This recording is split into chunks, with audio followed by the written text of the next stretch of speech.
Y para profundizar un poco más sobre el contexto que vivimos, quiero invitar a dos grandes embajadores de la biodiversidad peruana, y vamos a comenzar con Verónica Galmes. Verónica es la coordinadora del programa Bosques Andino, y Verónica nos va a dar una mirada de la biodiversidad desde los Andes. Muchísimas gracias. Un aplauso fuerte para Verónica, por favor. Hola Pipo, hola a todos. Gracias por la invitación. Bien, arrancamos. Arrancamos, yo les voy a hacer un paseo, un viaje muy veloz de 12 minutos, ojalá, por los bosques andinos, y luego vamos a bajar hacia la llanura amazónica con Kurt. ¿Arrancamos?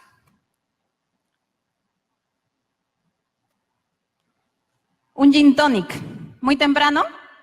¿Muy temprano, Dani? ¿Qué tiene que ver el gin con los bosques andinos?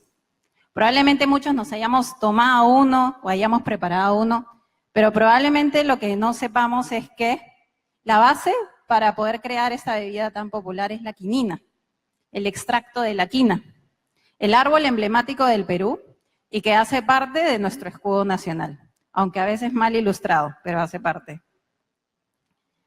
El árbol de la quina crece naturalmente en los bosques de neblina de los Andes, pero lamentablemente hoy es muy difícil encontrarlos en su estado natural. Las propiedades curativas, casi milagrosas, de la corteza del árbol de la quina la llevaron a la popularidad, pero también, debido a estas propiedades curativas, que fueron muy importantes en el siglo XVIII para poder curar enfermedades mortales como la malaria, por ejemplo, han acompañado que este tipo de árboles no sean manejados y no sean aprovechados de manera adecuada, llevándolos hoy a la casi extinción, no solamente de la especie, sino también que sea muy difícil poder invertir y poder restaurar, poder regenerar estos ecosistemas naturales donde originalmente habitaban este tipo de especies. La historia de la quina, la historia del árbol de la quina, nuestra historia, nos enseña muchas cosas. Nos enseña que la biodiversidad andina cura, tiene propiedades curativas muy importantes. Pero si queremos hacer sostenibles estos beneficios de la biodiversidad, tenemos que pensar también en la forma en cómo estamos aprovechando y cómo estamos manejando nuestra biodiversidad andina. Y por esas coincidencias lindas de la vida, resulta que la quina es prima hermana del café, hacen parte de la misma familia. De hecho, algunas zonas que hoy son cubiertas por cultivos importantes, por cultivos prioritarios para nuestra economía nacional, como el café y el cacao, fueron cubiertas en alguna época por especies y por individuos de la biodiversidad nativa del país. Desde su introducción en el siglo XVIII, el café ha ido ganando territorio y espacio en nuestro país, convirtiéndose hoy en día en el principal producto de agroexportación. Y no solo eso, sino en el de mayor extensión en nuestro país. Al 2016 exportamos 750 millones de soles en granos de café. Si queremos hacer una equivalencia, este monto equivale a la valorización de 12 selecciones peruanas de fútbol, antes de ir al Mundial, ojo. Un dato interesante es que el 95% del café que producimos lo exportamos. Y el 70% del café que consumimos lo importamos, los peruanos. Es decir, producimos uno de los cafés más ricos y más finos para el mundo e importamos uno de los cafés más convencionales para consumo nacional. El café crece en 425.000 hectáreas en nuestro territorio nacional, 500.000 de hectáreas, un área equivalente a 600.000 estadios nacionales. Eso lo hace el principal driver de deforestación en el país. De hecho, 25% de la pérdida de nuestros bosques, muchos de ellos nublados, se atribuyen al cultivo del café. Si a esta situación la acompañamos o consideramos que en los últimos años hemos tenido una pérdida, una reducción en la productividad del café, sin embargo, la gente va a seguir consumiendo, ustedes van a seguir tomando café, van a seguir comprando. Si queremos que al 2050 podamos cubrir esa demanda proyectada, probablemente tengamos que triplicar la producción del café. ¿Qué hacer entonces? ¿Qué hacer ante esta situación? Una de las alternativas que tenemos es concentrarnos en calidad. De hecho, Perú se caracteriza por producir uno de los cafés más finos del mundo. El año 2017 fue la primera vez que el Perú participó en un concurso internacional llamado la Tasa de Excelencia. Aquí los resultados fueron interesantes, fueron inimaginables. De hecho, 5 lotes de café peruano obtuvieron puntajes superiores a los 90 puntos en tasa. Esto es una oportunidad de negocio importantísima para muchos actores que hacen parte de la cadena de café. Esto implica que en procesos internacionales como subastas públicas, por ejemplo, los lotes del café alcancen precios de $5.000, de hasta $5.000 por quintal. Esto es una gran oportunidad. Y si tratamos de ver en el mapa la ubicación, dónde se ubican esas fincas productoras de café que tuvieron los mayores puntajes en ese concurso internacional, nos damos cuenta que muchas de estas fincas se ubican en zonas donde naturalmente crecen los bosques de neblina. Y no solo eso, sino que también nos damos cuenta que aquellas fincas que obtuvieron los mejores puntajes en tasas están ubicados en montañas muy empinadas, en las zonas más empinadas de la montaña. Aquí nos ponemos a pensar en algo interesante que está pasando con el mercado. El mercado internacional no solamente se está comenzando a preocupar por ese café de excelencia, por ese café de calidad, sino también se está comenzando a preocupar por la forma en cómo está siendo cultivado ese producto. ¿Está deforestando o no? ¿Está contribuyendo a incrementar empleos en poblaciones locales o no? Entonces, aquí la sostenibilidad se convierte en un atributo de calidad que puede incrementar el valor del producto en el mercado. Y esto es reconocido internacionalmente por muchas organizaciones y muchas entidades. Una de las iniciativas quizá más conocidas a nivel global es liderada por Conservación Internacional, el Sustainable Coffee Challenge, que lo que busca hacer es hacer un llamado a la acción para que múltiples entidades desde el sector privado, empresas, todos los actores que hacen parte de la cadena de café, comiencen a demandar y comiencen a consumir cafés responsables, cafés sostenibles y cafés que no deforesten. ¿Y cómo hacemos entonces compatible que sigamos produciendo este tipo de productos como el café, como el cacao, compatibles con la biodiversidad nativa, con la biodiversidad andina? Una de las formas es tratar de imitar la estructura natural de los bosques. ¿Cómo? A través de los sistemas agroforestales. A través de los sistemas agroforestales, por ejemplo, podemos combinar cultivos agrícolas como el cacao, como el café, con algunas otras especies forestales maderables. Madera que a futuro o a mediano o largo plazo puede ser fuente de ingresos para esos productores locales.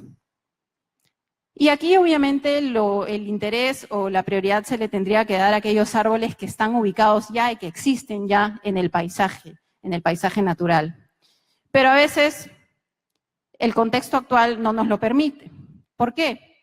Porque tenemos que reconocer que actualmente el 90% de lo que alguna vez fue esa extensión original de los bosques andinos se ha perdido. Es decir, solamente nos queda hoy en día el 10% de la extensión original de lo que alguna vez fue esos bosques andinos. Estos niveles de degradación en los que se encuentra el ecosistema hoy en día, a veces los invisibiliza, los saca del mapa por completo, y al momento de no encontrarlos en el mapa, se pierden las oportunidades de inversión, se pierden las oportunidades de negocio. Pero es aquí donde tenemos que comenzar a ver dónde están las oportunidades también. ¿Por qué? Porque es en los Andes, es en la región andina, en donde se concentra el 70% de la disponibilidad de los suelos para poder reforestar, para hacer negocios en plantaciones. 7.5 millones de hectáreas están disponibles hoy en día en los Andes para reforestar.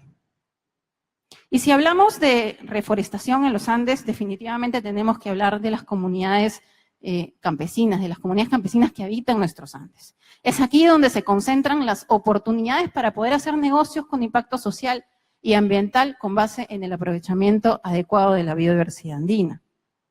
Tenemos que tener claridad sobre el contexto en el cual estamos invirtiendo. Y esto se vuelve aún más importante si consideramos que en muchos de los territorios andinos, en muchas de nuestras regiones de la sierra, más del 50% de estos territorios son propiedad de las comunidades campesinas, ¿no? Y más aún si nos ponemos a pensar que el 50% de las concesiones mineras se ubican por debajo de estos territorios de comunidades andinas. Entonces, aquí anticipar, tener la capacidad de anticipar cualquier tipo de conflicto de origen socioambiental puede ser una oportunidad para poder asegurar la permanencia del negocio en el territorio. Ojalá que a futuro las empresas mineras, las empresas extractivas que actúan en estos territorios tengan la capacidad de ver a las comunidades andinas como partners naturales en el territorio, como socios naturales. Y si hablamos de las montañas, si miramos a las partes altas de la montaña, a la cumbre, a las cabeceras de cuencas, tenemos que referirnos al agua. Es ahí, es en las montañas, donde se define el futuro del agua en el país. 70% de la provisión de agua para generación de electricidad proviene de los ríos andinos. Y no solamente los ríos abastecen de agua a la energía, sino también a los valles costeros, que son clave para las actividades de agroexportación. En estos territorios, donde se combinan múltiples actores a lo largo de toda la cuenca, es donde los esquemas, mecanismos de incentivos para la conservación se vuelven interesantes. Estos mecanismos de retribución por servicios ecosistémicos que permiten otorgar incentivos para que se realicen buenas prácticas en las partes altas de la montaña, que permitan conservar, que permitan restaurar ecosistemas y que obviamente mantengan el flujo de los servicios ecosistémicos en las partes medias y en las partes bajas. Hablar de servicios o de oportunidades de negocios en los Andes, pues puedo mencionar múltiples, pero uno que particularmente me gusta a mí es este caso de Incamos. Es una empresa que nació como un startup hace ya más de 8 años, que básicamente se concentra en el aprovechamiento del musgo natural en los suelos que crecen en las montañas de los Andes. Esto lo hacen obviamente en coordinación con las comunidades nativas que son propietarias de las tierras. Este musgo es secado y es exportado hoy en día y se utiliza como sustrato para orquídeas, para bromelias, como jardines verticales, pero también están investigando la posibilidad de que este musgo pueda ser usado como filtros naturales para piscinas. Lo interesante es el impacto que ha logrado generar este tipo de negocios, ¿no? Son impactos socioambientales sumamente positivos para las familias de esas comunidades campesinas con las cuales se trabaja. Se ha logrado aumentar en 2 años el 35% en los ingresos de esas familias y se están haciendo prácticas de restauración del ecosistema. Un mensaje que quisiera dar y dejar ya en estos últimos minutos es que para poder conservar y para poder aprovechar sosteniblemente la biodiversidad de los Andes, tenemos que pensar y tenemos que articularlo con las cadenas, con las grandes cadenas de valor, ¿no? Tenemos que tratar de reconocer que si bien tenemos una riquísima biodiversidad en nuestra costa, en nuestra sierra y en nuestra selva, en estas 3 regiones naturales, es importante que dejemos esa mirada longitudinal del Perú. Tratemos de ponernos los lentes 3D para poder comenzar a ver al país de manera transversal.